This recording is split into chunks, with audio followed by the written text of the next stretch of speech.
Let me take you on a journey to the coldest place on Earth and its last and greatest wilderness, on a voyage to Antarctica.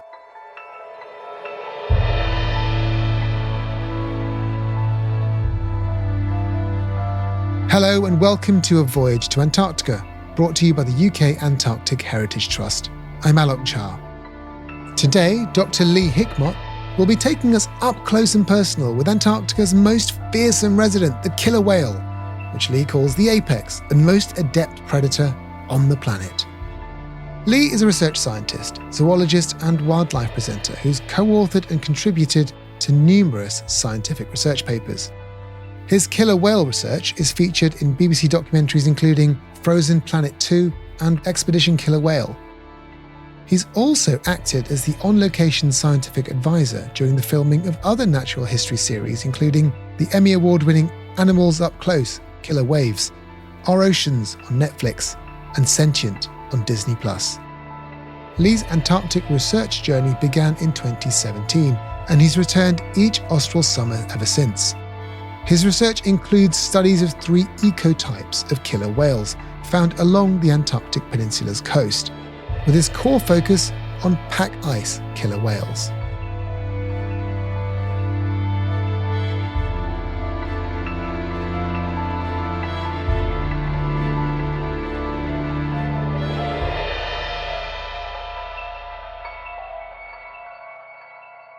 Let's get something out of the way first, Lee. Orcas or killer whales? Which is it? What are we going to use today and what's the difference anyway? Yes, it's a great question. Either are interchangeable, that's absolutely fine. Some people like to use the term orca. In my training and upbringing as a zoologist, I was always taught and used the term killer whale, and so that is what I tend to continue to do. Well, killer whales or orcas undoubtedly are some incredible animals, and I'm really excited to talk to you about them. They might well look the same to people, but can you just describe for me the different ecotypes? What is an ecotype and what does it mean in the context of a killer whale? So the term ecotype refers to the different forms of killer whales that we find. They can be considered different species and or subspecies.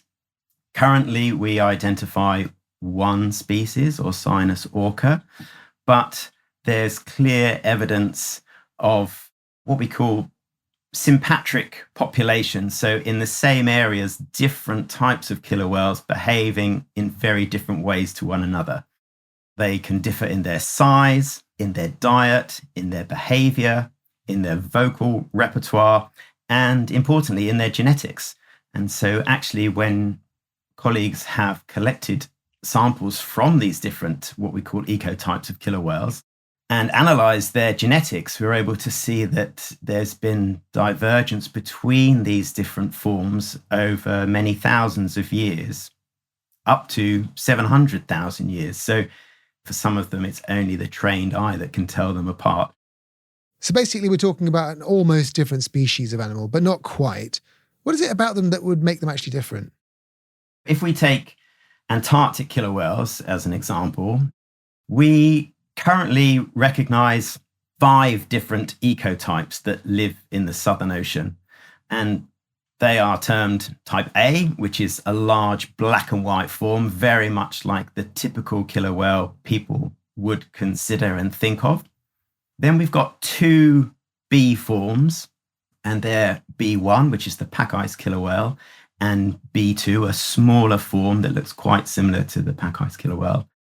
A type C, that predominantly lives in the Ross Sea. They're the smallest form. And then another form called type D, which really we sort of consider as a subantarctic form. And the best place to try and see them is off Cape Horn. And for the forms that we typically see around the Antarctic Peninsula, which is the region of Antarctica where I work, so that sort of leg that comes up from the continent up towards South America, we have 3 forms. Type A, type B1, the pack ice killer whales, and B2s. And they look different to one another. They eat different food, even though they live in the same body of water. They can pass by one another in a narrow channel, for example, maybe that's only tens or hundreds of meters wide, and they have nothing to do with one another. They don't interact. As our understanding is, they don't share any of the same vocal behavior. So they conduct very, very separate lives, but within the same ecosystem. So those type A killer whales, they are more open water and are less associated with the ice down in Antarctica, and they specialize in eating minke whales and elephant seals. Then we've got the pack ice killer whales, and they're probably the most robust form. They're not necessarily the largest. Their females are probably the largest, just over 6.5 meters. But the male type A's are the largest that we've recorded in Antarctica. And pack ice killer whales specialize in eating seals, and they typically do that with this specialized foraging technique that we call wave washing. We'll come back to wave washing in just a minute, but first, talk to me about pack ice killer whales. Give us your sort of pen portrait of these creatures and why you find them so fascinating. I mean, why have you dedicated so much of your time to them? So I was drawn to them initially by seeing Frozen Planet, and my colleagues, John Durbin and Bob Pittman, were the scientists involved in helping capture that footage. And it was seeing the wave washing action there that was a real draw for myself, and in collaborating with John and Bob and our colleague Holly Fernbach, that's how I first began working with Antarctic killer whales. And interestingly, for pack ice killer whales, their story for us historically actually begins with Shackleton and Scott. And so that's really interesting for us to know that there are these historic records of people encountering these killer whales. Shackleton referred to seeing killer whales in Antarctica, but what was most fascinating, or is very fascinating, was that a chap called Herbert Ponting, who was the photographer and cinematographer on Captain Scott's expedition, he had a very close encounter with pack ice killer whales. And we can be pretty clear that they were pack ice killer whales and not one of the other forms, based on the really clear notes that Captain Scott kept in his diaries. And 5th of January, 1911, they had this encounter with pack ice killer whales. They were on the Terra Nova expedition, and people were out on the ice. They were using the pack ice there and the fast ice around it to keep some of their equipment safe, and the dogs were out on the ice. And they saw some killer whales come to the area, and the killer whales were spy hopping, which is when they raise their body out of the water, exposing their eyes, and they can raise themselves up to 2.5 meters out of the water. So it's pretty imposing when they do spy hop next to you or next to some ice. The killer whales were spy hopping the sled dogs. Scott mentioned this to Ponting. He shot over to the area close to the ice edge, ready to take some photographs or some film. And in so doing, the killer whales then created what we would now consider a subsurface wave. So it's a wave that they create under the ice to fracture the ice from below, so they can have a good look at whatever it is that's on the ice. So for them, their prey is on the ice. They want to get it into the water in order to eat it. But first, they need to have a good look at what it is to see if they want to eat said thing. And they're inquisitive creatures, so they would have seen that there was something on the ice. They have good eyesight in and out of the water. When they fracture the ice and it starts to break apart, then they blow bubbles, which then pushes the ice apart, and then they spy hop up through that ice so they can have a really good look to see what said thing is. Now, in this case, it was the dogs and Ponting, and perhaps fortunately for them, although they didn't know it at the time, so their accounts were probably with a level of fear and trepidation about what was happening, as it would be for us if it was happening to us. But the killer whales wanted to see what it was, and they're really creatures of habit. So in seeing that it wasn't their typical prey, they then moved off. But Scott found it really fascinating, so much so that he was impressed by how, and makes reference to how they worked in unison with what he terms a singular intelligence, and goes on to mention that during their future exploits, they'll treat the killer whales and the killer whale's intelligence with a lot of respect. So, that one encounter really showed Scott just the power of these animals and their intelligence. And ironically, That was back in 1911, and it wasn't till pretty much 100 years later, colleagues were able to document that behavior well in Frozen Planet.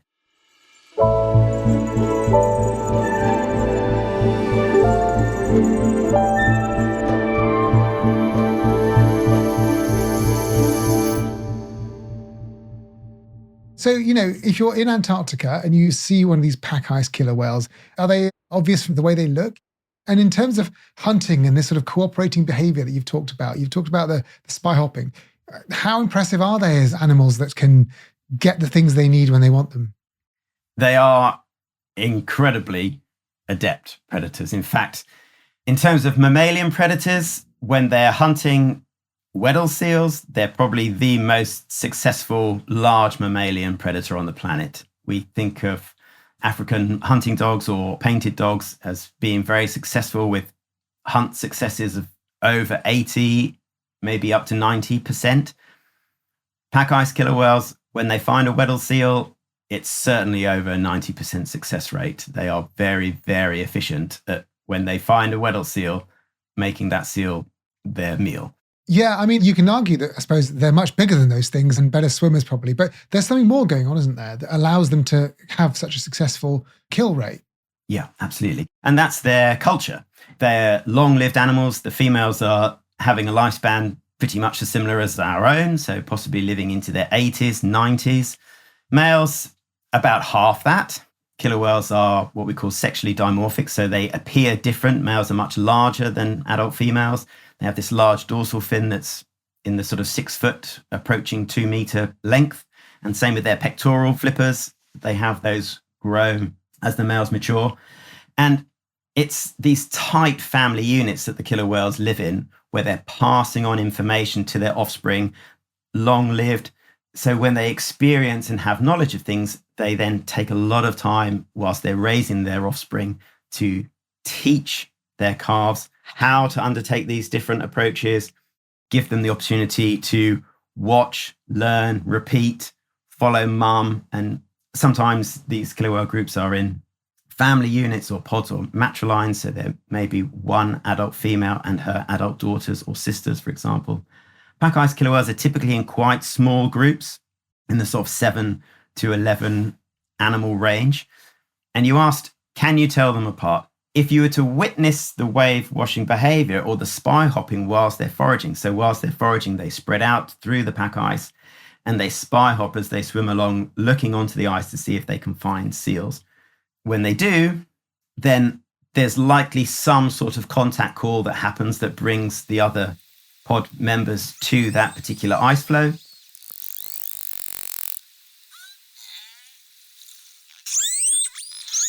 And what's so fascinating for us when we're working there, that we're watching their behavior as they're solving the problems.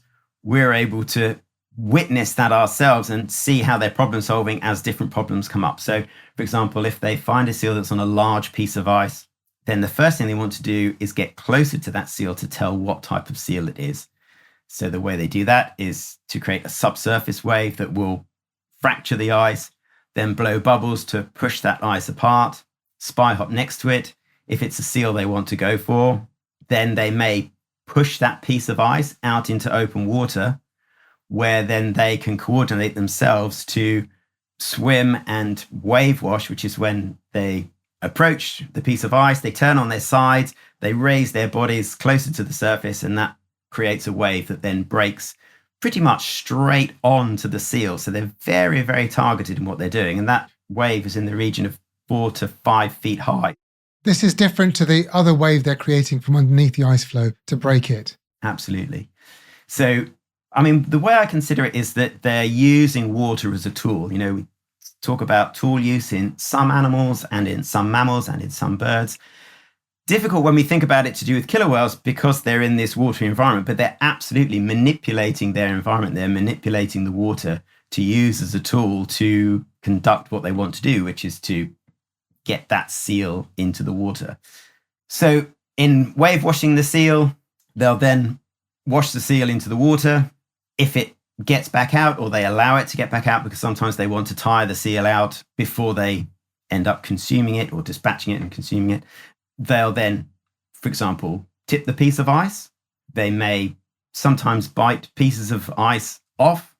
And then also, if the seal goes under the ice, they'll go down and blow bubbles to try and disorient it and push it out so it will come back up to the surface and onto the ice so they can wave wash it again.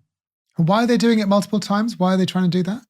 It's most likely a mixture of things. So partly to have the seal tire so that when it does come to the point where they want to kill it, it's in a physical state that's not going to put up as much of a fight to them.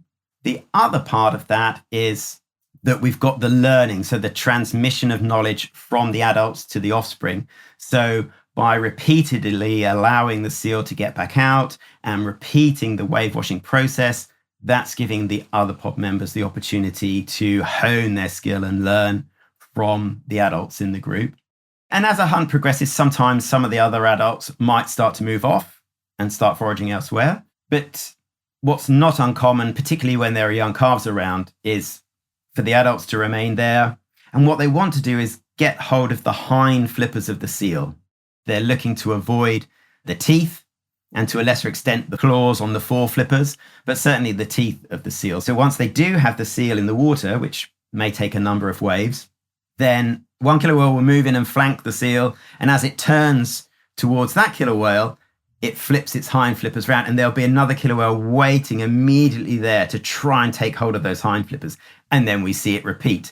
And then eventually at some point, one of them will get hold of those hind flippers and pull the seal down, again, starting the drowning process or tiring the seal out. And then again, that may be repeated. Once they have done that and they actually choose to dispatch the seal, then what's also really amazing about these animals is that as they don't have any thumbs like us, that they're actually able to butcher the animal. And so they'll often peel the seal. So they'll skin the seal and they'll leave the pelt of the seal and eat the body and the internal organs of the seal inside.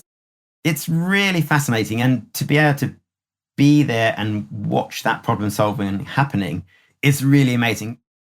Lee, it occurs to me that we should have put a trigger warning for people who like seals into this description of how brutal killer whales are when it comes to sort of tiring these poor things out and then just sort of ripping them apart as a team. It's something else, isn't it? It is phenomenal behavior.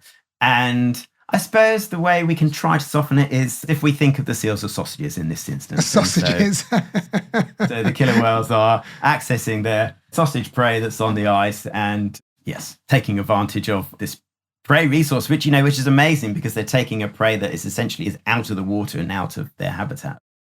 They deserve that name, killer whale, don't they really? They do, absolutely. In a way, it's giving respect to what it is that they do so incredibly efficiently. It's what they have evolved to do.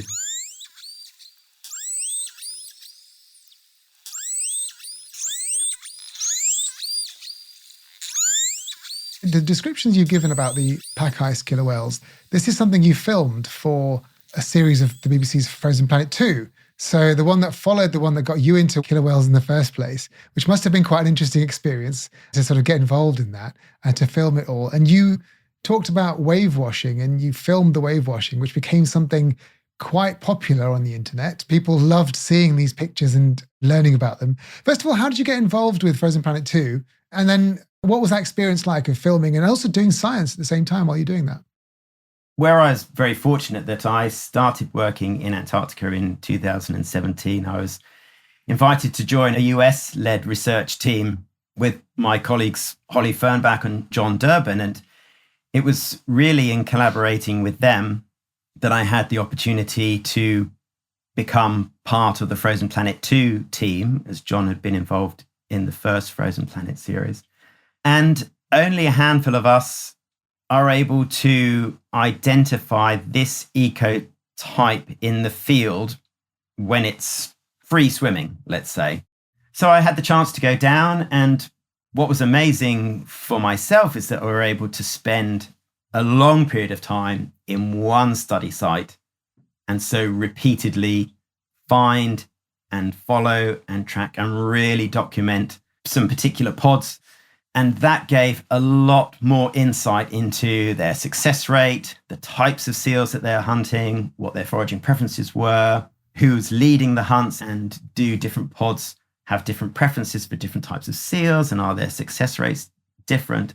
All those sort of subtle questions. So when I've been able to go before, we're partnering with the cruise ship industry to get ourselves down there. And well, that's a really great way to access lots of the peninsula because the ship is moving daily to different sites. What that doesn't allow you to do is stay in one place and do some very focused research to try and answer some of the perhaps more subtle questions.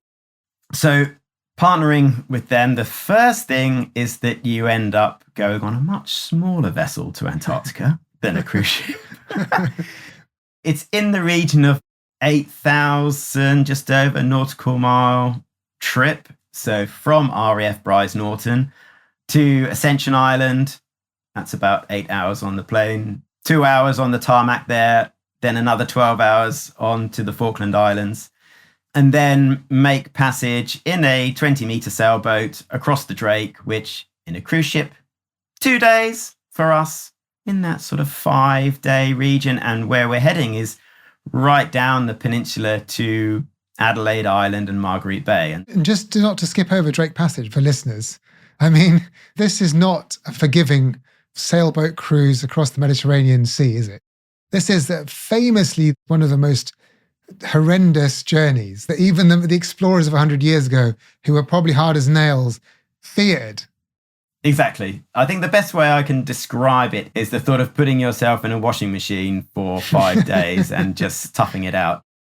But just going back to the expedition then, so you made this journey, you watched these killer whales in action and discovered this wave washing behavior. Was it something that you knew happened already and just caught on film, or was it something that sort of surprised you in the way that they were behaving? I mean, how much did you learn about the behaviors of these pack ice killer whales in that time filming that program?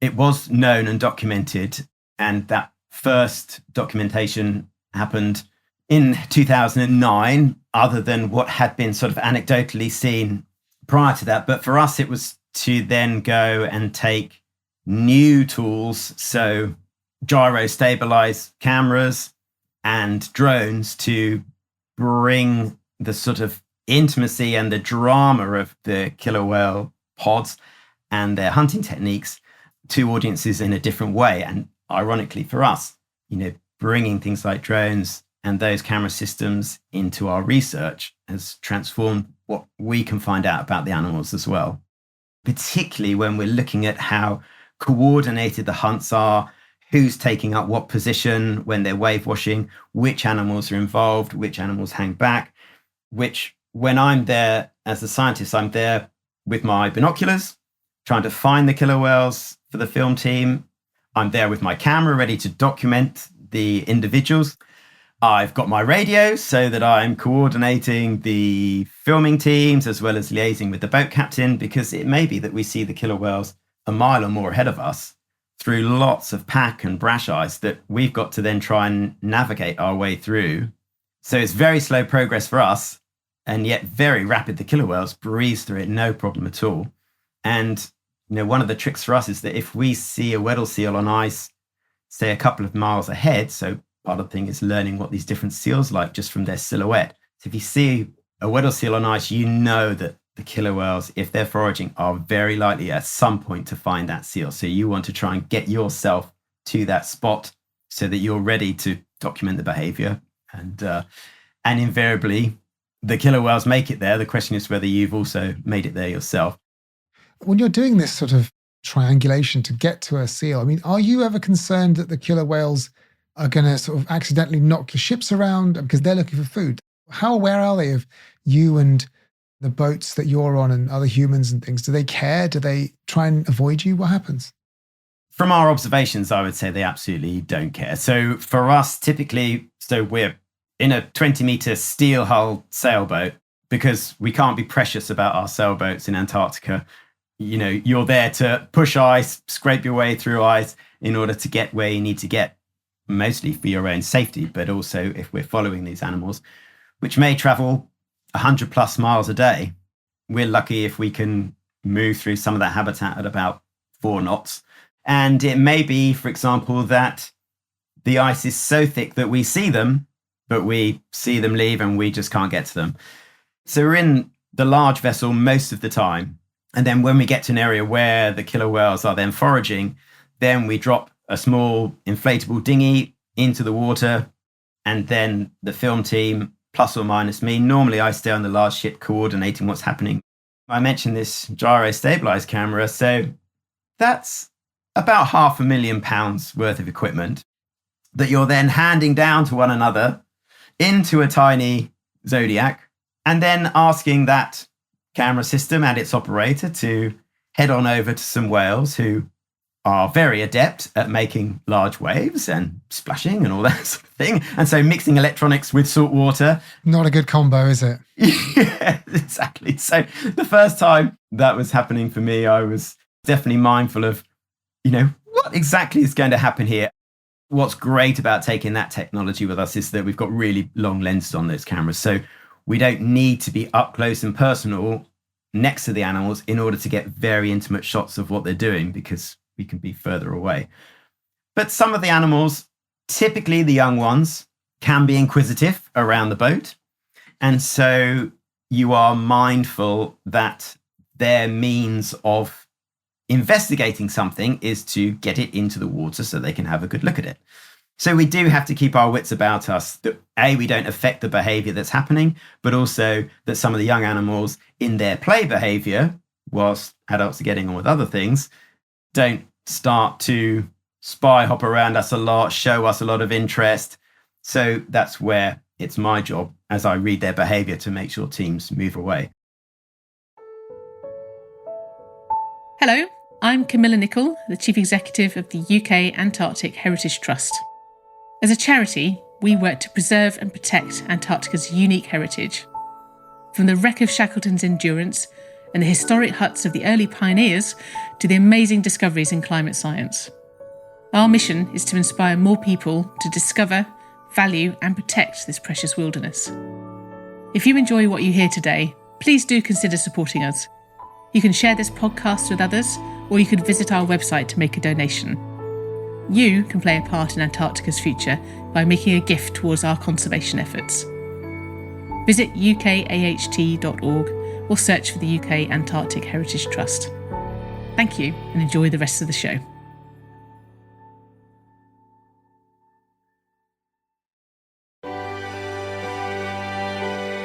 Discover awe-inspiring Antarctica with HX Hurtigruten Expeditions. Kayak through the icy landscape and see penguin colonies and humpback whales up close on this all-inclusive adventure. Search Travel HX to find your 2025 expedition cruise. Conditions apply. HX. Change the way you see the world.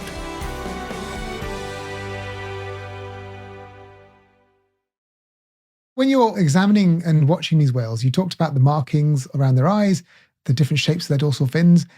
It's possible to recognize individual whales, I'm assuming, like this. And given that they're long-lived and they're so smart, I wonder how you feel about going back to see them, time after time. Do you recognize the same ones? Do you know them, in inverted commas? I mean, I don't want to start anthropomorphizing them, but when an animal is that smart and long-lived, you can't help surely but to sort of feel for them in some way or get to know them in some way. Yeah, absolutely.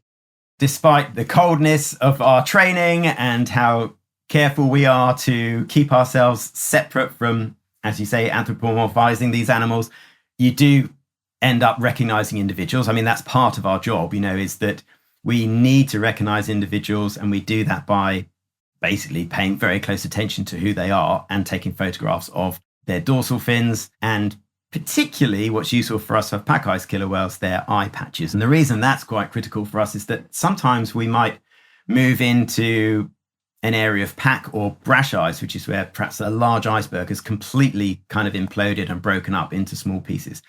And as far as the eye can see is covered in ice.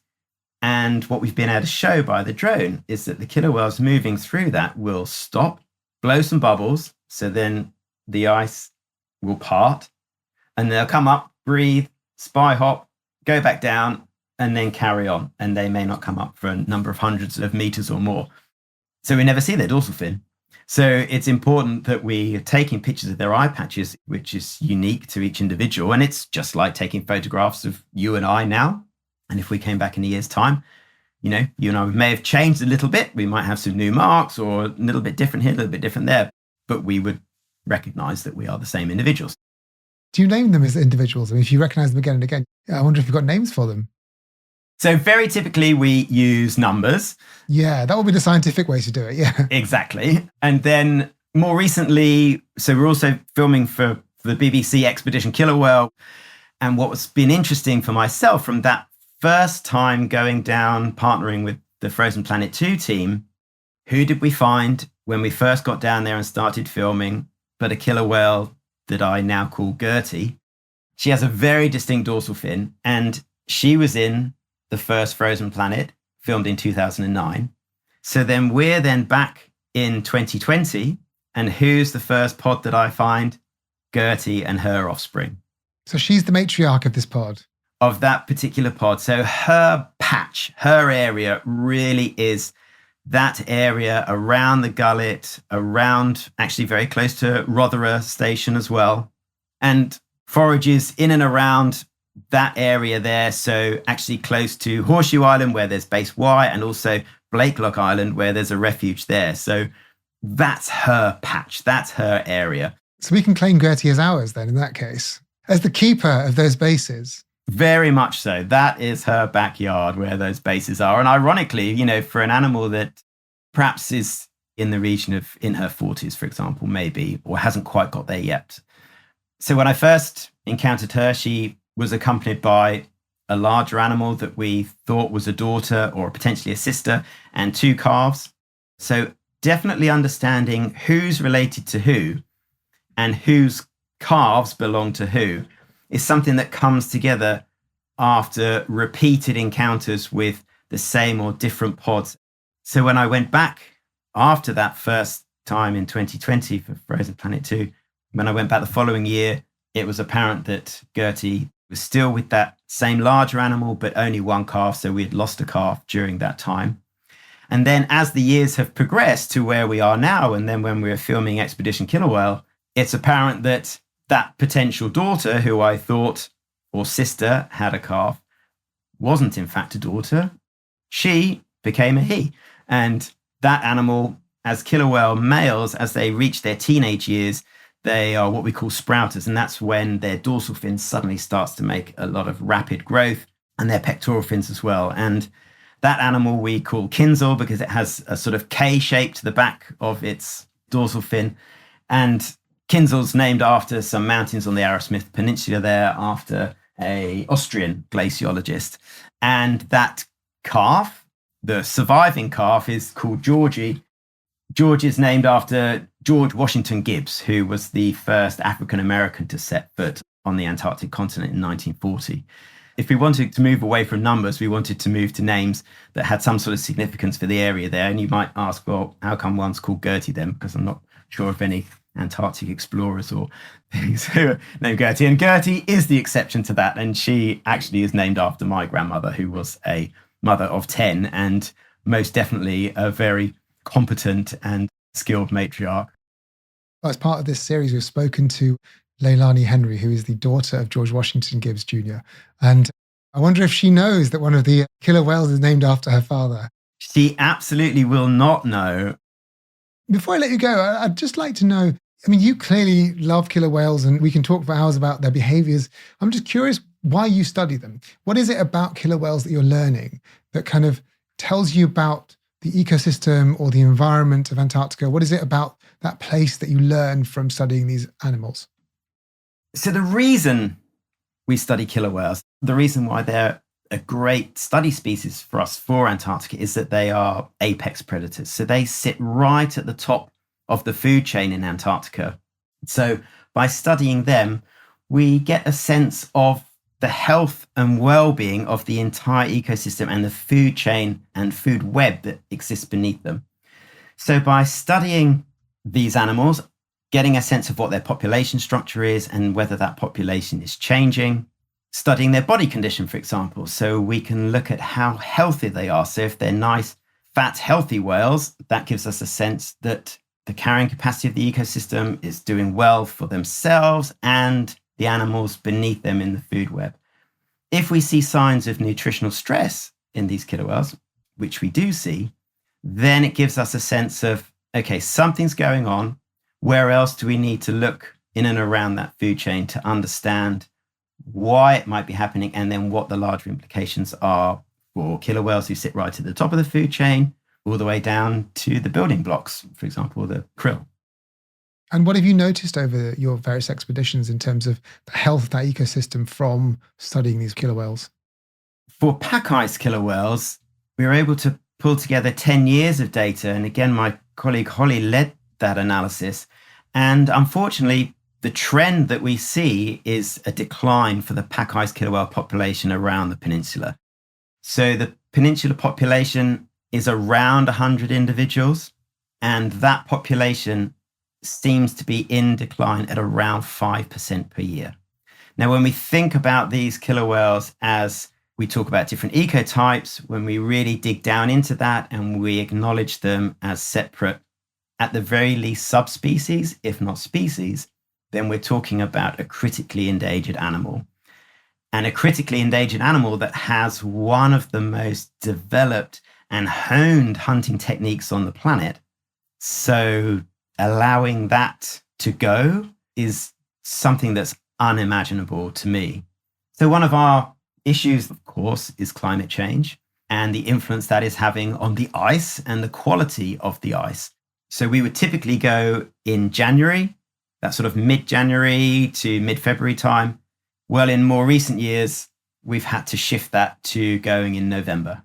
And that's because we see the pack ice, so the fast ice, so the ice that's frozen during the winter, year on year for almost the last 10 years, that summer sea ice extent has been decreasing. So we lose the ice that the seals haul out on. So for something like a Weddell seal, who finds it actually quite hard to get out onto ice, when you expose a beach or an island because of glacial retreat, actually you provide a nice habitat for that seal to haul out on, either to molt or between foraging trips. And that means that these killer whales don't have access to the prey in the same way as they had historically. Just finally, Lee, can I ask you, why does Antarctica matter to you? Antarctica matters to me perhaps for two main reasons.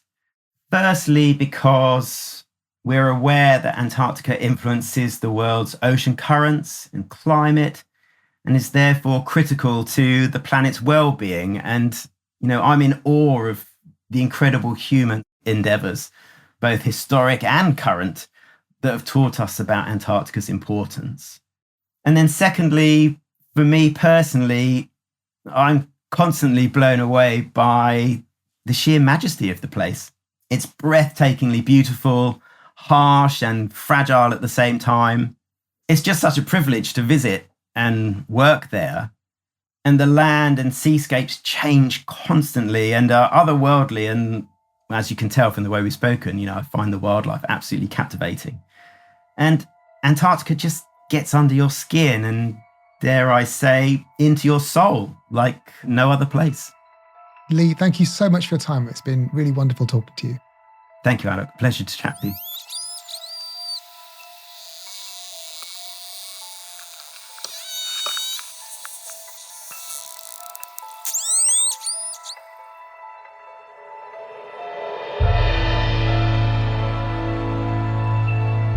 Thank you for listening. A Voyage to Antarctica is brought to you by the UK Antarctic Heritage Trust and made possible by support from HX Hurtigruten Expeditions. To find out more about our guests and how you can support the Trust, please head to our website, www.ukaht.org, or find us on social media. If you enjoyed this episode, please don't forget to follow and rate us wherever you get your podcasts. It makes a huge difference to us. Next time, I'll be talking to world-renowned glaciologist Professor Martin Siegert about the study of ice in all its forms and the crucial role it plays in our climate. A Voyage to Antarctica was presented by me, Alok Jha.